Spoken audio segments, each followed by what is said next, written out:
नगर के सेक्टर 12 खुदीराम बोस चौराहे पर स्थापित खुदीराम बोस की प्रतिमा स्थल पर खुदीराम बोस स्मारक समिति तथा घूनपुका साहित्य पत्रिका के संयुक्त तत्वावधान में महान क्रांतिकारी खुदीराम बोस की 116वीं शहीद दिवस आयोजित की गई।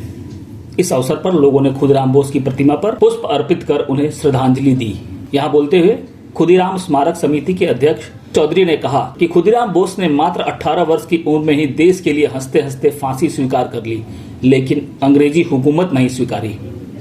खुदीराम बोस का देश प्रेम ऐसा कि 1857 के बाद स्वतंत्रता आंदोलन के अगुआ क्रांतिकारी बने।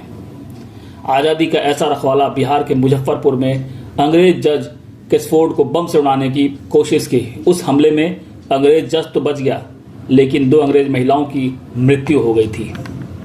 खुदीराम को हुई फांसी के बाद अंतिम संस्कार के उपरांत उनकी अस्थियां तथा भस्म देश के गांव-गांव तक पहुंचा। यही चिंगारी बाद में देश भर में आजादी का मसाल बनकर उभरा और फिर पूरे देश में स्वतंत्रता आंदोलन की आग भड़क गई। इस स्वतंत्रता आंदोलन में सैकड़ों लोगों ने अपने बलिदान देकर आज हमें आजादी का 78वां वर्ष मनाने का अवसर प्रदान किया है। ऐसे वीरों को बार बार नमन।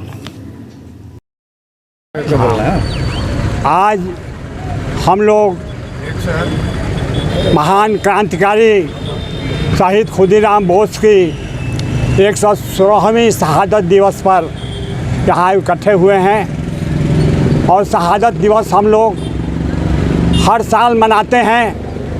एक लंबे समय से मुझे ख्याल है 1988 हमारे जो दिवंगत अध्यक्ष थे समिति के प्रोफेसर N.K.P. सिन्हा साहब, उनका बहुत बड़ा योगदान रहा और उनके मार्ग निर्देशन में चलते हुए 3 दिसंबर 1912 को हम लोगों ने इस मूर्ति का स्थापना किया।